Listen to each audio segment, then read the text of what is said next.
Hey, everybody. Welcome back to Modern Day Musician. I'm your host, John Tuohy.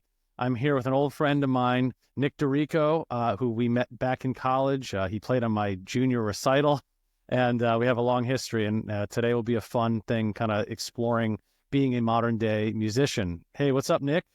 How are you, sir? Doing good, What? man. We had technical difficulties, but now I think we're on track. We it wouldn't have been right if we didn't have technical. Such is the life of a musician, right? My amp's not So working. this was all part of the thing. It's just This is how you get the anxiety brewing so that you have a good gig, yeah, that's what I need to conversation. wake. That's what I need more of when I wake up. And That, exactly. Well, dude, it's awesome to talk to you. And I thought it would be fun to start off. Just can you give a little mini bio so that people kind of know what your history is? yeah, how far do we go back? Go back as far as you want. You want to go to like high school or something? Yeah. I mean, I grew up in a fairly musical family. My dad and my grandfather were both drummers. Somewhat very much supported by my grandfather and not so much by my father. So you know, it seemed like the thing to do where, like I didn't grow up, passing the football with my dad. It was like we play music kind of. So I think I always just thought that was going to be like my thing. And at the time, kind of didn't think anybody really did it until you get older and you're like, wow, everyone does this and everyone's great. And I just thought it was just me. Like, I was like the only drummer um, but luckily I had some close buddies growing up that, Andrew Dackett and Mike Mancini. And we grew up playing together, every Saturday in the garage. And, they were taking lessons and doing that whole thing. And I was just, listening to fusion records and trying to do that, fake it. And yeah, I mean, we would literally play, as early as Mancini could wake up and get here, you know? So about 4 p.m. Yeah. Um, and Shout out Mike Mancini. yeah, and we'd hang all day and play. And Andrew wrote crazy original tunes that came from every which way that, whatever we were listening to that week. We weren't really like playing covers or anything. So I think in a lot of ways that helped my ears and helped me like learn tunes quick and we weren't writing charts or trying to do anything super professional. You're just playing that section of the tune 100 times until you got it right. And then, yeah, I mean, Q Westcon and, ended up there, which was a great accident in some ways. Didn't really have much of a game plan, just sort of figured I'd go for music. Kind of wanted to go to Berkeley because I think that was probably the only college I really knew about when I was a kid. And my parents were just like, I don't know where you're going to get that money to go to Berkeley. So luckily was able to get a kind of a last minute audition in at WestCon. And, actually I did it in Mr. Smith's office. And that was my audition. I think the whole campus was like closed and I think he just came in for that.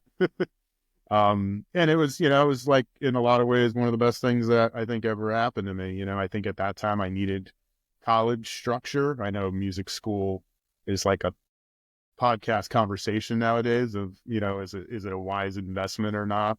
But at the time it was affordable and obviously all of our teachers were amazing and we met tons of like-minded musicians who, I probably haven't played with you personally in years, but I know I could call you and I know what you're going to bring and I know how you're going to act and we're going to get along and it's going to be easy. And I think it's cool that we have that little fraternity in a way, which, because it was a small school at the time, Yeah. It's a little bit bigger now. little bit. Yeah. I actually haven't been back. So, Oh, at all? I'm, I went back a I couple of mean, years ago, but yeah. I've been back, but not since the big renovations and stuff. It's pretty wild, man. It's a different place, but I Yeah. that's what happens when you get a grant and you get to have a new building and all that stuff. Yeah. As they should, all those teachers worked really hard, for us and to build that program. And I think when we were there was when it kind of officially became like, I think they like got into Downbeat or whatever Yeah.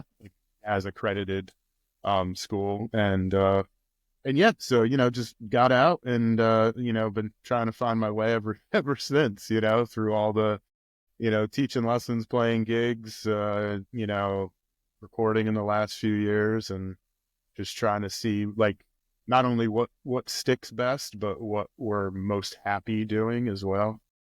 And like which waves, no pun intended, we're willing to ride for what, and yeah, just what's your investment, as obviously as we're getting older, and wives and kids and houses and lawns to mow, and all the dumb stuff that you don't really think about, that takes time, and it's part of the juggle. The calculation changes, doesn't it? Yeah, well, I wonder if it changes, or you're just more aware of, like, either what you always wanted or what you, like, should have been trying to pursue from the beginning. What do you think it is for you? A little of the latter, I think. Okay. And It, that being what? The studio stuff you do, or? well, yeah, and just how you kind of handle I mean, I love playing gigs, and I'm very fortunate to play with a lot of great players, but as you know, sometimes the gig is way more of a thing than, the financial benefit and the amount of time and energy and all that. And in some ways, it's like we could all got together and hit record and came out with a cool little live record that maybe has a longer, more memorable timestamp in your lifetime resume, rather than just, schlepping from one bar gig to another gig, and just going, okay, yeah, cool, we did the thing. And now, unless I'm going to have, 7 of those every day for the rest of my life, like, what's the next one going to be? Right. Well, okay. I mean, that's perfect place to put a pin in this, which is, okay, the calculation that you have to make. Let's say now, as a, what do you call it, a mid-career musician. I've heard people say that. I don't, I'm not that old, man. But a midlife crisis musician. There's plenty of us. But you have to make that calculation in terms of the financial, I mean, at the end of the day, you got to make sure that you're paying the bills. And if you're going to go play a gig, it has to pay enough for you to spend your time outside the house, all that stuff. Right. And whereas when we were younger, I know for me, if I had a few gigs in a month, I'm like, this is great. Cause I was always teaching like you, and like, so it's like, oh, that's great. Okay, cool. Oh, $100. Yeah, fine. And it was like not even, and of course, as you're sort of coming up the ranks, you have to take everything. Right. But now you may, like you're saying, that the calculus changes a little bit. Now, if you have a steady, I know you play with some steady groups too, like Goodnight Blue Moon, and ones where you play with for a long time. We could talk about that band too. But like, you have these things. You get to play with our mutual good friend Will Early all the time, and all the different various Will projects. So you have, and many, many more things. But you're finding that, if I'm, don't let me misquote you, but like you're finding that now the thought is not necessarily, it's like, okay, I have to do other things because of the one gig twice a week or whatever it is. That's not, I have to figure out all these other things to do. And you may even prioritize the other things, is what you're saying, above that, and go, I got to turn this gig down. I can't do it. Is that what you're saying? Yeah, yeah. And by no means am I like a guy who's in a position to turn down gigs. I don't mean it like that, by any stretch. But yeah, I mean, you could just run ragged. I think when we got out of college, how many $50 gigs were you going to, and you want to feel relevant, and you want people to call you, and all of that. But at the same time, like, if you're not really moving the needle, whether it be, I mean, it's not about money necessarily either. It's about the art of it too. So, like, how do you balance that? I mean, you could be playing a few nights a week and making okay bread, but if it's not something that you love, then it's just a job. But I get more out of coming out here and practicing, and working on mic placements and nerdy stuff that we did when we were younger. Like, is that more inspiring and more maybe like forward thinking in some ways, than just like, okay, I'm gonna pack the car and I'm gonna go to the gig and I'm gonna get home late, and tomorrow's just, I'm gonna be back here again tomorrow, or I don't know. Yeah, I don't know. It's a lot of, I've landed a pretty nice group of folks that I'm playing with, I won't say I feel like everyone's on like the 6 to 8 week gig. Uh-huh. So it's like one of them is filling in those weeks, Uh-huh. which is a little problematic because, like, oh, I got to rehash that music again and get in that gear. So it's like every week you're like, oh, I'm going to like go over this person's music. I'm going to go over that person's music and I'm going to do this. And the month can fly by and you're like, what did I do this month? Like, you know, uh, Totally. Well, so prep the, time for all those different things for you takes up a huge chunk, especially if you're playing with a bunch of varied artists. The repertoire is not the same. I mean, you play, I would say, mostly for original artists, right? I mean, you play with bands that write songs and stuff like that. I mean, I don't. yeah, yeah, yeah. Am I correct in that? Yeah, yeah, yeah. I think that's like kind of always what I wanted to do, you know. But being able to find artists that are, I don't know, professional enough, for lack of a better word, where they're gonna, hire a good band and be scheduled and be prepared and work it like a small business where everyone's happy and everyone's working and that sort of thing. And that's a lot on those people. I don't envy those people, and I don't book gigs. I'm not good at any of that stuff. Kudos to them for handling that. But then at the same time, you got to still be sort of at their call because you don't want to turn down something and it could fall on a weekend where you're like, oh, that's a weekend I already have 3 gigs, but there's nothing else the rest of the month. But okay, that week's just going to be like crazy week. Like tell the wife, put it on the calendar. Like I'm not home, like dad's not here. Like whatever. And that's kind of fine too, but you have to be willing to kind of ride that wave as well, and just as it comes, and be cool with that. Or if you're not, don't do it. Okay, so if you had to snap your fingers and you had to pick one, it's either home recording slash rehearsing with let's say this wasn't a money object lesson. This is just you choose.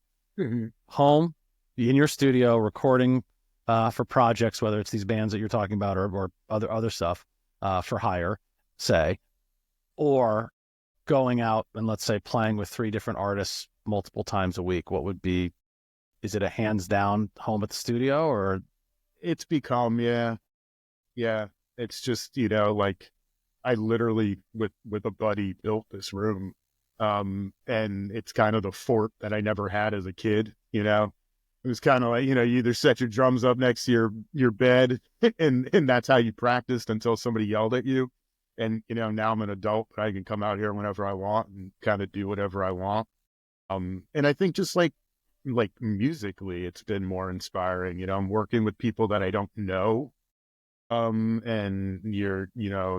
everybody works different. So there's still that different personality and that different approach, lots of different types of music.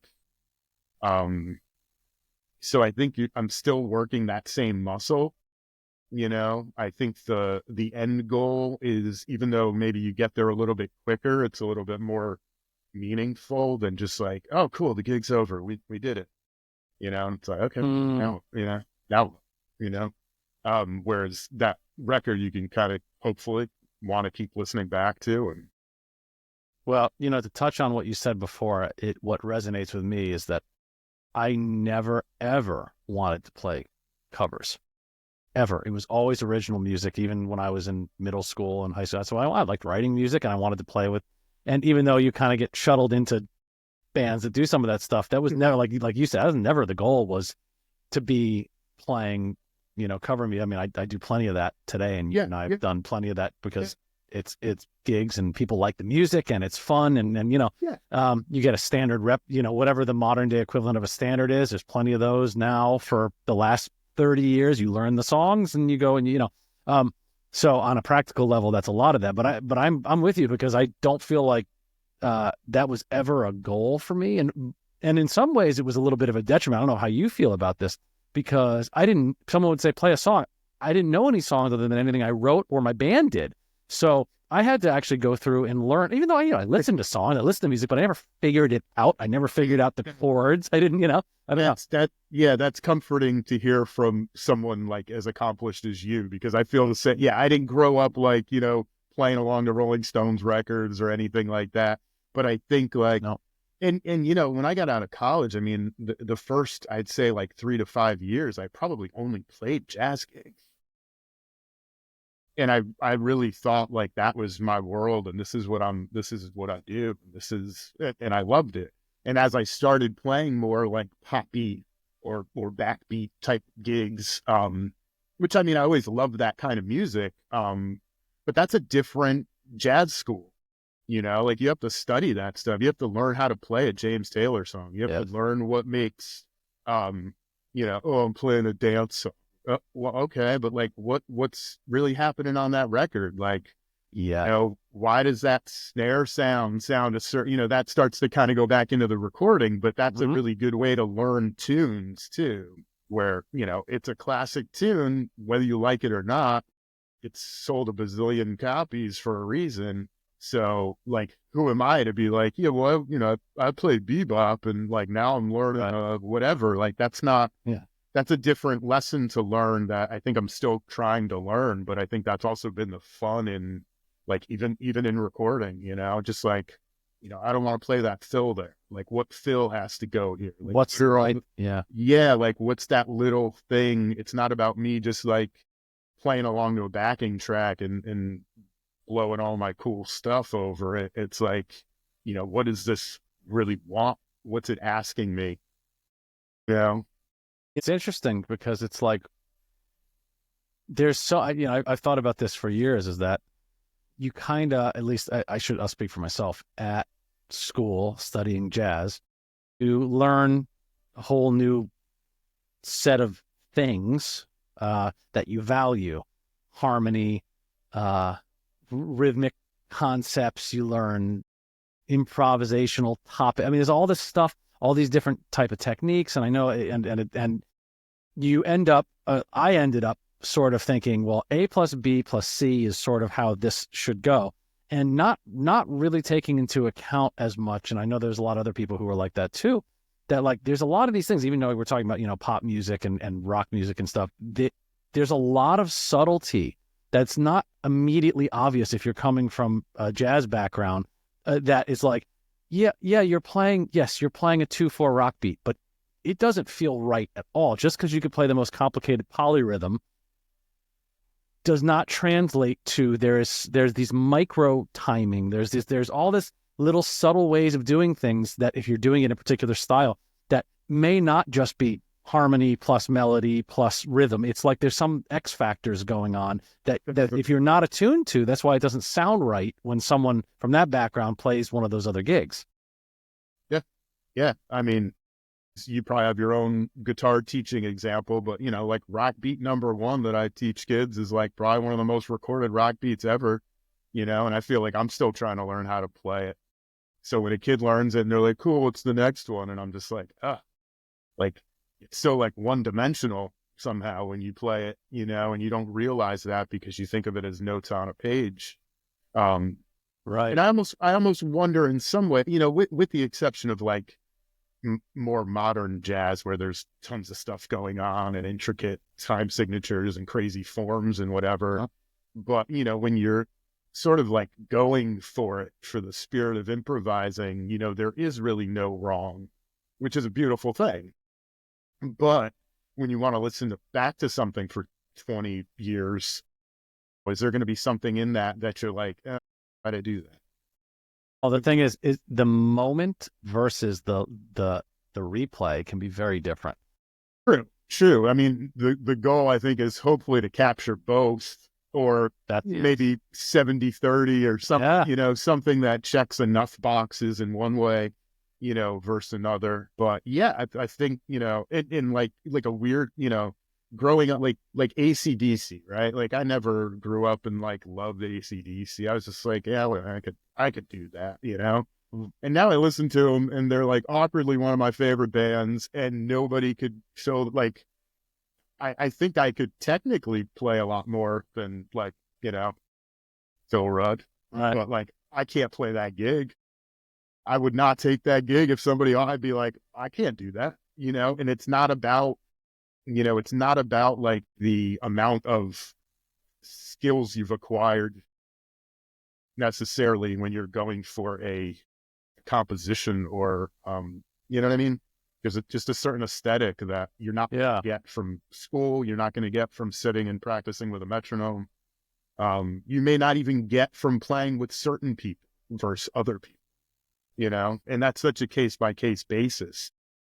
So I think kind of being prepared for everything, so what everybody wants. Oh, these people need me to just be really solid and really clean and really whatever.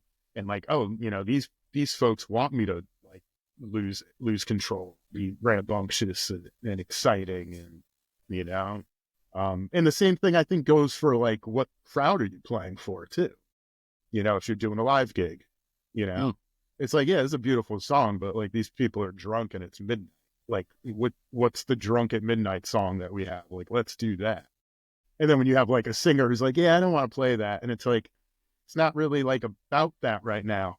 It's about like, this isn't really the gig or the chance for you to make that artistic decision. It's just like, you're playing a bar gig. Like you got to do the thing, Well, I always thought that you were always very tasteful in anything that I've ever heard you do. I never felt like you buried your head in the sand and played for you. Like you always seem to be very sensitive towards everyone, sort of how it is, and like you're monitoring the groove, and you're kind of, like I always felt like you sort of had a good sixth sense when it came to that stuff. Hey. I'm sure that has helped a lot in sort of just your role as a creative entity within even these projects, even within a live covering or whatever you're doing, right? Yeah. I think. Well, yeah. Thank you, man. I think that's like a work in progress always, but I always think that that's like one of the main things I'm kind of always thinking about.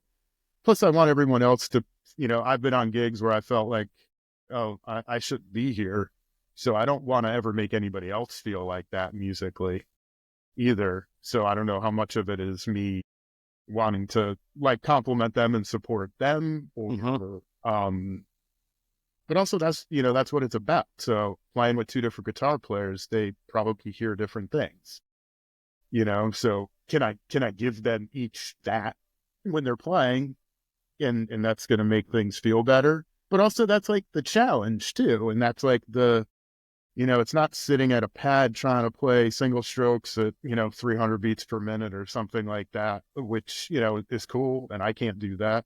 But, if somebody's like, hey man, that felt really good. Like, great dynamics. Like that was cool. Thank you.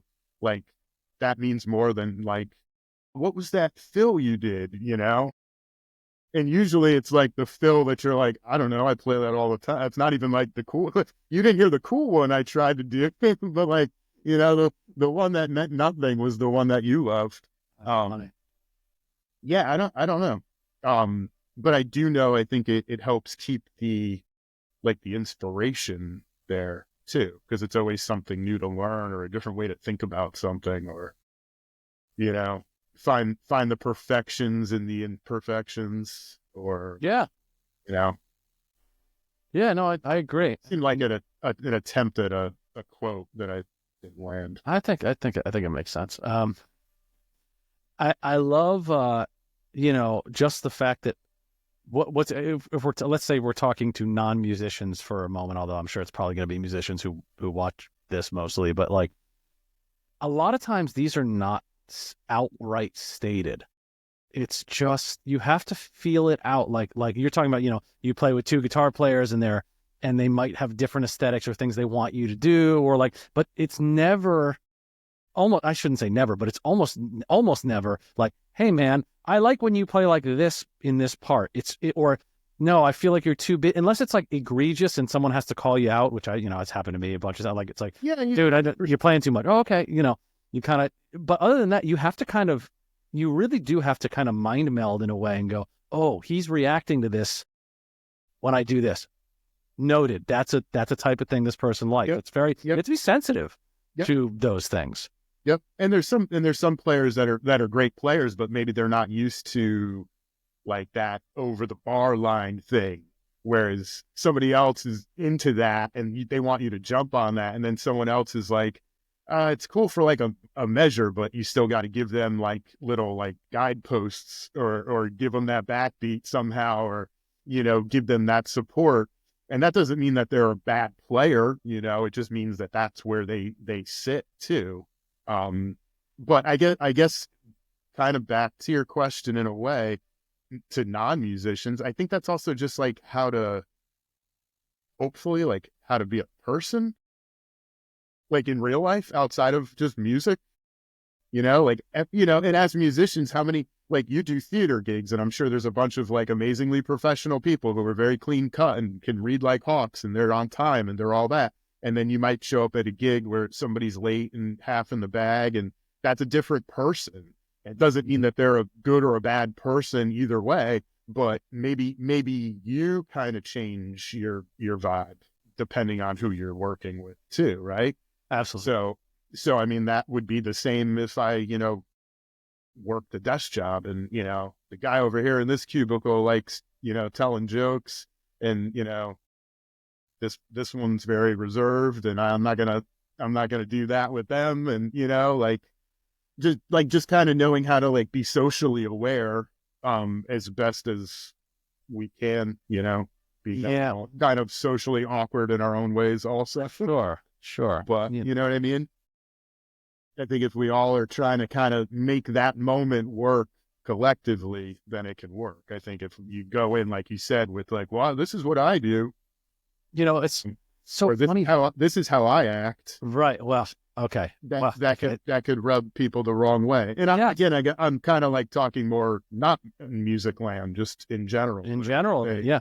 Well, but it does translate to music a lot. It's funny because I always wanted to be the guy that could adapt to the situation and go, oh, okay, hold on, let me I know what this needs, to serve the music as best I can, or the people who are there making the music. I always like that, while hopefully retaining enough of yourself to not feel like you're being phony, I guess. Yeah. But all the players I always loved couldn't do that. Any of the players I've ever loved, they are them on everything. It happens to fit, and sometimes it doesn't. And sometimes these, big recording days, like you're like, it didn't match. It didn't mesh. Do you think? Yeah, I don't know. I'm gonna question you. Do you think that that's a matter of like status? Like if we got to a point where it's like people are just calling John because John's got to do John.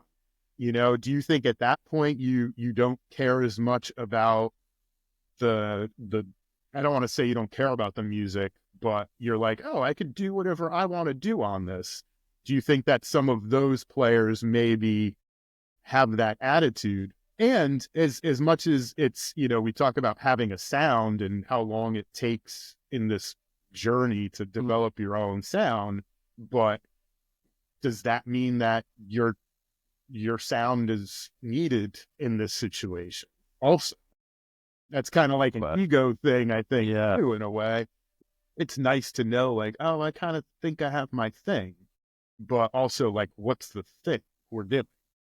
Good question. If we're doing that pop gig, I don't think anybody cares like what my background is. Right. And that's fine too. Right. But, and again, then either don't take the gig or take the gig and do the thing that you're supposed to do, I think you're probably right. I never thought about it as sort of a status thing where if you're on a particular level, it's like, well, I'm being hired to do me. So that's what people expect of me. So I am going to do me no matter what. So I guess that's a very good point. And I didn't think about that. Go ahead. No, I was going to say, I don't know if, I would hope that those players don't think like that.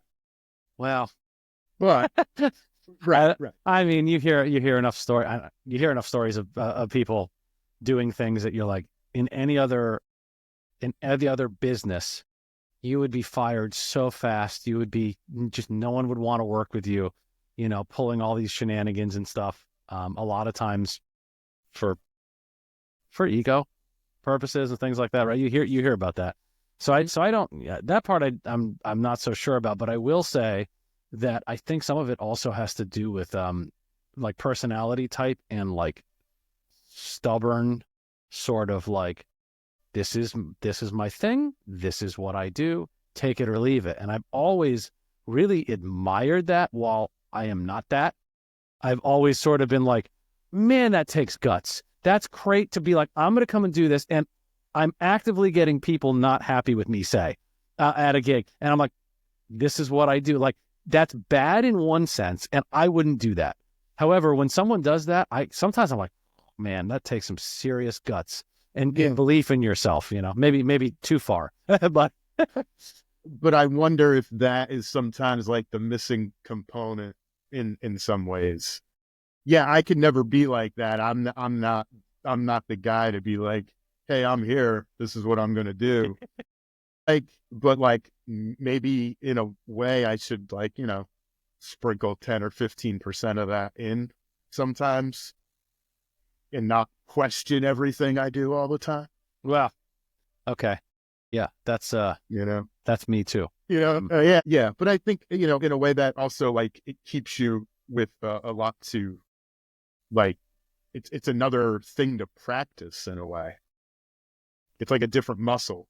Well, and also I think, I don't know, I'm curious if you feel this way, but some of my, what I consider to be deficiencies, I think have also lended towards my strengths and my personality. And what I mean is, I tried really hard to sound like other musicians when I was younger. I wanted to be Eddie Van Halen. I wanted to be I tried really hard, and I couldn't do it for whatever reason. I had a friend who will remain nameless back early in middle school, high school, who could sound like Eric Clapton, just played for a year, and all of a sudden it was like, oh, what is this guy like? How does he do? He's got the touch and the phrase. I mean, I'm not saying as good as Eric Clapton, but Eric Clapton as an 8th grader or a 9th grader. You know what I mean? And it's like, I was like, it's incredible. I don't know how you do. So I really tried in my early days to sound and I just, even in college, I loved, the guitarists that I loved. For instance, I wanted to be able to do what Mike Stern could do and all these things. And for whatever reason, I no matter what, I always sort of ended up just sounding like myself, which in the short term I didn't love that. I was like, man, why can't I do this? It was very frustrating. I practiced so hard, and now it's like, oh, okay, well, even me doing trying to do an impression, it still sounds like me. So I suppose that's a good thing in the long run. I don't know. Yeah. Do you feel that? Yeah, no, absolutely. Yeah, I think when we're younger, it's like being able to do those things by whoever we're thinking of as our Michael Jordan at the time. Yeah. Is like it's validating. It lets us know we're okay. Yeah, we can do this. Whereas you having your own sound when you're 15 is does anyone care that I do it? Is this a good thing? Does anybody want this? Nobody knows who I am. What am I? Yeah. But if I could show up on this gig and sound like that guy, then somebody might be like, you sound like that guy. And then it's cool, I could play like that guy. Right. I mean, I still want to play like my favorite players. I think I just don't have the energy or the no, I just don't know if I can. So it's sort of well, I'm not going to quit. So I guess I'll just do me until somebody's we don't want that anymore. Or, I don't know. I want to play on the level of those players now. I want to be on that level. I want to be able to understand and embody the things that they can do without necessarily aping them, if that makes sense. Yeah. Well, that's a thing too, is can you take components without, you're not going to ever actually steal the DNA, so to speak. Yeah. But you could, wear the same shirt or something, yeah, that kind of thing, But I think, don't you think that within maybe half of a song, you're oh, that was these 5 guys, No, not for me. Not Okay. into. I can't analyze. I don't recognize it. Someone has to tell me a lot of the times. I'm like, oh, okay, I guess that's right. And what the weirdest thing for me personally, and I don't know, we could talk about like reviews of things you played on. I get sometimes like if someone's reviewing, let's say Mile Marker Zero or something, they're talking about the guitar or whatever, they will say, oh, the guitar player sort of plays like, and it's never anybody I've ever listened to. So I'm like, oh, that's interesting. I've gotten that a few times. Yeah. So Yeah. I don't know what it is that's tripping that, I've gotten a few times, which I don't understand at all, is Buckethead. And I'm like, really? I mean, I like Buckethead, but he's not someone that I've ever like sat like fan. I'm not a fan. So it's interesting, whatever that is. I would love to have said, oh, it sounds like, oh, this reminds me of this, that, and the other. And it's like, well, this sounds like Buckethead. It's like, oh, okay. Now the reviewer could be wrong and off, or it's something, whatever that thread is actually in your playing, that it's just, you have a similar approach to something. I don't know. And that's interesting, I think. Yeah. I guess, yeah. When I was younger, if that would happen, I'd probably be disappointed. Like, oh no, I'm trying to sound like these guys, And now it's just like, oh, I'll check it out and try to see like maybe what is it? Like maybe I don't know who that person is or know that record or whatever. But it's also like nice to hear how other people hear you. Because we're in such a helmet sometimes, like in a not healthy way. Yeah. And I think that also goes back to like, like you said before, like just showing up and doing you and not caring what other people think. Like, yeah, in a way I'm like, that's kind of like alpha, like, what, don't do that. That's not my vibe. Right. But then also like, there's something, respectful about that in terms of like, it's like a cutthroat businessman. Like that's not my style, but that dude goes out and crushes it and made $4,000 today. Like I don't know. It's a different muscle. Maybe he turns it off when he's at home. I don't know. But it's just an approach to, whatever your gig is, I think that you were talking about sort of like some of these philosophies applying to being a good human and stuff like that beyond just the bandstand or the recording session or whatever. But I think certain people are much more okay with constant conflict with people as humans. They're okay with other people not digging them as people. Forget the music part. And so, just from a personality standpoint, they go out there and they just do their thing and to everyone else be damned, sort of, in a way. And that's okay, because it doesn't, like, they don't go home and necessarily go, man, I was a bit of a diva today. So, they don't have that self-reflection necessarily, because they're just right. They're okay with that. Whereas me, if someone thought I was a diva on a gig, that would really upset me, because I try very hard to not be a pain in the butt, more than I already naturally am when the sound isn't right or something. So yeah, I always wondered, would somebody want to go home and be like, man, he's a jerk, but he crushed it. Would I be okay with that? Or would I want someone to be like, yeah, that was cool. Fun hang, and I'm like, I think maybe that one goes further, more long-term, also in terms of relationships, like we're getting to an age where if I'm going to, not be able to say goodnight to my kid, I want to at least be like hanging with like my friends, like having a common goal in mind, know that we're trying to get better and come up with some cool stuff.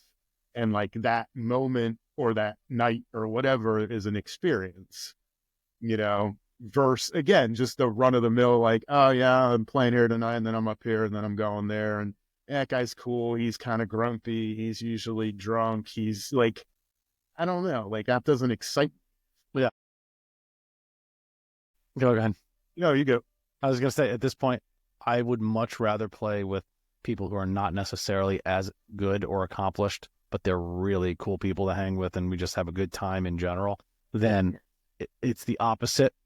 The gig is better, say, but the people are just not fun to hang out with. I'm not really interested in that. It would take a lot of money to make me do that, I think, And sometimes the gig isn't necessarily better. It's like, it's more like, seems more sterile sometimes. Like it's too perfect and too whatever, but it doesn't have that thing, like you were talking about doing a record and like, how did they all, like, how did that mesh so well? And these guys aren't like amazing player. And it's like, yeah, but they have this common goal that they're going for, rather than like, is everyone up here trying to flex tonight? Right. Or show me what they know or teach me how to do it, and it's like, yeah, I don't know. I mean, if you hired me and you're paying me, then yes, ma'am. No, sir. Like, sure. I get it. But again, if we're just here, like playing a blues, like, yeah. Do we need to go through all that rigmarole? Yeah. And also like, right. Are we trying to do this like it's 1962 and it's a tribute thing? Or are we just us playing those tunes where, hey, we might have our own take on that? Uh-huh. Are you cool with that? Oh, you're not cool with that. Okay. Well, that, maybe put that in the email or something before, and send the tunes to me like further in advance than like 2 days. 2 days. Yeah. The 2 day. Hey, can you learn these 10 tunes exactly? Oh, in 2 days. It's like, I don't know, man. I feel like I'm more apt to say no to those lately. Yeah. Yeah. Me too. Yeah. So yeah, Yep. but again, I think like experiences and like, having things that you're excited about. I think at the end of the day, like we're not necessarily making millions of dollars. Maybe you are with your new podcast, but like Tens of to have the goal of or again, or is this going to be a thing? Like if I get to do a recording with someone, especially if it's like someone I don't know, and it's like, oh, like what's this going to turn into? Like not just musically, but is this like, are we kind of like in a band now? Or is this very sterile? Like, here's your email. Thank you, sir. Oh, yes, I will not go to the ride on the bridge. Okay, now what? And like, which can also be included in the like, hey, this is really fun. Like they can all coexist in the same space. But again, it depends on the people. Yes. Yeah. Yeah. It's amazing how the dynamic, you have 5 guys in a band or five different musicians, and then you take one out, put someone else in, and all of a sudden everything can change in one. Yeah. In so many ways. It's really, you'd think the math would be, it's going to change 20%, but it's not necessarily that way at all. 'Cause everyone ends up shifting and adapting. Yeah. Yep. Or like you said, you could get someone who's maybe a better player, but they're not that like present. Yeah. You miss that, like, hey, at the end of the gig, at the end of rehearsal, we're just wrapping XLR cables and, telling jokes. And it's like, oh no, that dude's already like in the car on the way home, Yeah. Which I also get. I mean, Me too. Yeah. I want to get home too. And, I like, so again, it's a balance. Yeah. No, totally. Tell me a couple things. We're coming near the end here, but tell me about a project or two that you've done recently. Let's maybe we'll keep it as a recording project you've done that you thought was interesting. I'm assuming you do most of your recording at your home studio that we see behind you, or Yeah. Give me anything that's been interesting in the last year or two. Yeah. I mean, a couple that stand out more because like I didn't know we get a lot of like word of mouth, word of mouth, and just like through a buddy or whatever. So whenever you get kind of hit up by somebody who is at least a few people removed from you, you're like, oh, this feels more like they actually want my skill set. They're not coming to me because they don't know any other drummers or because we're buddies and they think I'll feel bad if they use a different drummer, but they actually like, so it starts as a working relationship in a lot of ways. And through, that path, I'm just finished up a record with this guy, Sean Bryant, who's the Florida area now. He's been moving around a bunch. He has a band named Big Brutus on Spotify. And I've been just a huge fan of his music as I've listened to it more, as I've gotten to know him. And he's actually in the process of mixing the record. So he's sending me a lot of mixes, to get my feedback and whatnot. But that was fun because it was just like a dude I didn't know. He sent me an email like, "Hey, what's your rate? I'm looking at doing this." And I was like, "Okay, let me, Spotify him and see how good it is, because that can also change like turnaround time and how much, these are legit. Like I'm going to really invest time and energy in this, or, is it kind of sort of janky and this guy just wants live drums or, whatever.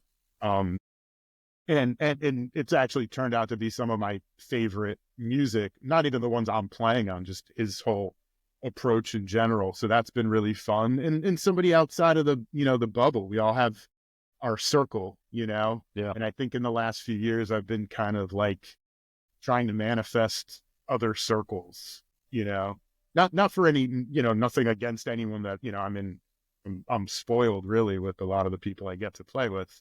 But I just think it's nice to be like needed or wanted by a stranger, in some respect. That's validating. It's also like, if your family comes to all your gigs, that's great. But like, I can't make a living based off of, I don't even really tell people when I play a gig. Like if we're only filling the room because we brought everyone we know and they like feel bad for us or something, like that's not really packing a room either, But yeah, so anyway, Sean Bryant, Big Brutus, I don't know which name he's going to use. But he's a great songwriter, and he was super easy to work with, and we did some really cool stuff. And so that was fun. I've done a couple records with Dan Archimone over the last couple years. What are those like? So we actually did a record with John Stahl, which was really cool. That's cool. But we were going to record it here and scheduling and all that. So it ended up being remote, which was kind of weird for like a jazz thing, but I kind of made it work.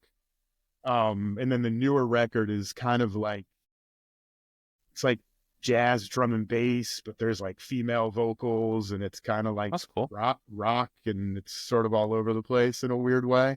But that was cool because I got to like, do weird like filters and make things kind of sound fake and, within reason.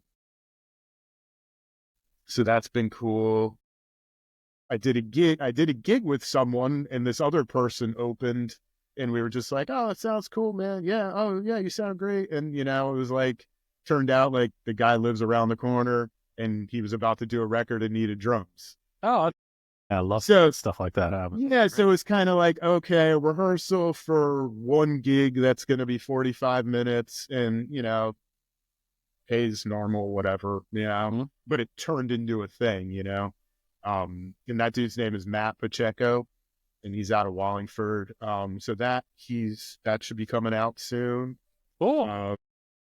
There's a producer in New York, Butch Parnell, sorry. I've actually never met some of these people, it's funny, like just internet communication. Yeah, Instagram, once you get to know them a little bit better and, liking and sharing and supporting each other and whatever. But he just texted me today and was like, "Hey, I'm finally like mastering the record, and we'll do like a tune every 3 months." So I never know if he's doing it for like placement in an ad or if it's going it's hard to kind of keep track of also. And you sit around waiting like, "Oh, when's this going to come out? Oh, what are you doing now?" And the guy's like, "I'm doing other things. I don't." Yeah. I Venmo'd you, like, you're done. I don't want to pester somebody either. But it is nice and exciting to be like, "Hey, what's going on with that?" So yeah, I'm doing some tracks for some guys in the UK, which is cool. Yeah. So dude, that's great. I mean, that's really, it sounds like a bunch of varied sort of, has some nice different types of projects. Yeah, definitely. Like forced me to do some homework in different, Will's record, shout out to Will Early, who it's called Shadows, everyone. Will Early, Shadows. Let me butcher a handful of his wonderful tunes. And you know. But, those were like, hey, what do you want me to do? I remember talking to him, and I still joke with him. He's like, no, man, like, go Dennis Chambers on this section. And I'm like, I can't go. I don't do that. I don't know. Like, I don't know how to do that. Hey, man, could you chamberify this? Yeah. Yeah. It's like, actually, I've been trying to do that for 30 years and it hasn't been working. Um, you know, but yeah, I mean, also just like, those are all like cool artistic things with people who are super cool and fun to work with, who you feel honored that they asked you to work on them, but also being challenged, and you don't want to settle and you don't want them to settle. So you can like raise the bar more out of respect rather than like, maybe necessity or just like, yeah, I don't know, man. Like I'm giving you a deal because you needed drums on this, but like I got to wrap this up. I can't do take 15. I gotta. Right. Yeah. Shout outs to John Sandoval. Did a bunch of stuff with him over the last couple of years. Awesome. Love John. And it's cool. Like all those guys work differently too. So, what you expect maybe, or what you think the approach is going to be. It's kind of fun to see like, oh no, he does it like this, like John I'll give like 3 full takes to, and then he'll be like, do the bridge different every time and I'll pick which one. Or, I'm not going to like chop, but I'm going to take like themes or sections or, and then some people you kind of do the, like I would just call them like dummy passes. Like, this may be a take just to see if like, this is the kind of sound. So you like the approach? Do you like the sound? Yeah. Yeah. Well, even if I'm not mixing it, just like, is this like the kind of thing you're going for? So I can at least know that we can get this all to sound like that one day, or someone else who has more skill than I do can do that. Or are you going for this sound? Or am I also just like completely not even like in the same county right now with you? Do you get asked for particular drum treatments? Yeah, I want these to be really dry. I'm kind of thinking, no, this needs to be, I want gated snare and like, do you get people who get that specific with you, or do they just go for your sounds that you? A little bit. I have some people that just want like really just clean files, which is, a lot easier too. And I'm like, okay. Some people have been dumb enough to let me mix drums on their records, which is also kind of still a challenge because you never know what they want or need to do on their end with those things. So there are still some things that you could go, oh, I would have did that differently if I knew you still wanted to process it this way or that way. But I mean, it's also, I mean, I didn't grow up like cutting tape or doing any, I'm just another idiot with a MacBook and, in spacebar. Yeah. So, as much as it cannot sound like that is like, I'm like, ooh, that's a win, but yeah, I mean, some people, depending on the budget, somebody's like, if you'll do that for an extra couple bucks and I don't have to pay like the mix guy to also get another 12 drums. Right. To deal with or whatever. So it's always different for everybody. And sometimes I'll do both, sometimes I'll do like that dummy pass with like my mix again. So it's like, is this where we're trying to go with this? So I know like how I want things to be tuned or mic'd, or what mics I want to favor more or something like that. And they might be like, oh yeah, we don't need to do all that though. And I'm like, no, I just like, where do you want to go? I'm going to take all this off, but like, I just need to kind of have an idea of, this thing could ring too much if you want to do this with it, or this could be too dry if you want it to have this sound. So I think, trying to get it right at the source before it even gets into the computer is the goal first. So you can be flexible about how then it is going to be treated or whatever. Yeah, of course. And also somebody might just be like, oh yeah, okay. Like, I didn't really love your mix. I'm sorry. And it's like, that's cool, man. I'm not claiming to be like the guy who does, like, I want to be, but there are quite a few drummers who, when they do stuff for, it's like, you get my sounds, you get my compression, you get this is how I want my drums to sound. and and this is what you're going to get. And so, Yeah. which is, I can understand that if you're on a high level and that you have a signature sort of thing. And sometimes it's just easier that way, because so the engineers don't butcher things that you're like, oh my God, they're setting the gates wrong or whatever it is. Yeah, but there's always so many layers that you don't hear. Even if you get a pretty, full produced like stereo mix, it's like if it's all in one or two channels and you're like, oh, I really wish I could hear that acoustic more so I could really lock in with that. Or, but then you listen back and you're like, oh, this is like so blown out and maybe sample replaced anyway, where it doesn't even, you don't hear any of that stuff I'm doing anyway. So it didn't matter. I just think that even if you're doing the same type of records, it's still a case by case basis.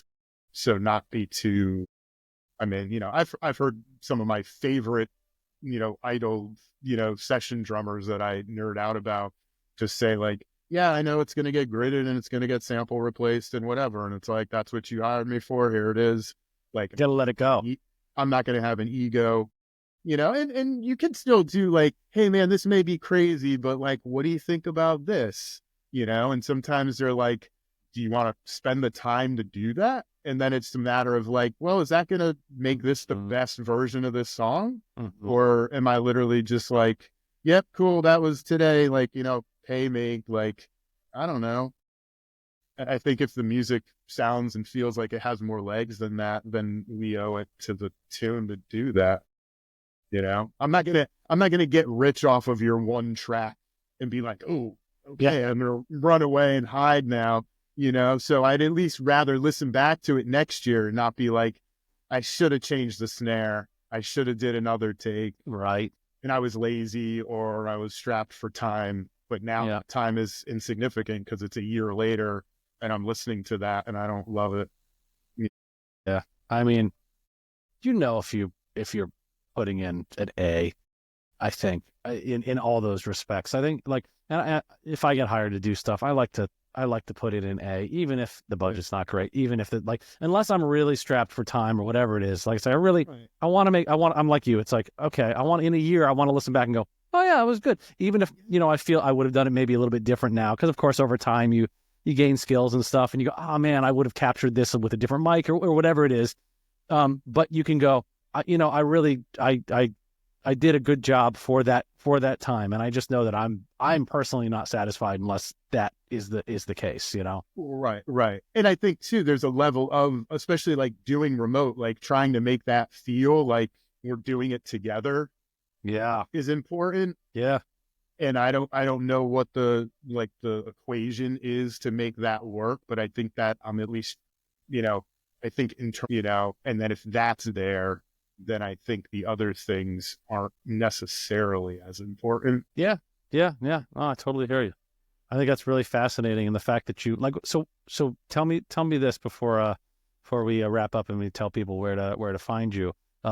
If you have to take a percentage of where your time is now versus maybe where it was when we were talking about, coming out of college, all that stuff, percentage wise of your work / art that you do, like what how much is recording, how much is the original gigs, how much is like your teaching, like how does that pie fill for you? So this year was pretty good where I think, and it's funny, it started out with like nothing and then turned into like 3 or 4 records, which, probably with, 8 to 10 tunes each, that's a few, a month per record, plus, remote, sending emails back and getting approvals. Month per record. Hey, I'm out of town this week, I'll listen to it next week. So some people aren't, it's not like this has got to go in this commercial tomorrow. So that's a different thing. But I think this year it turned out to be a little bit more 50-50 between teaching and gigging and recording. Yeah. Okay. Which was awesome.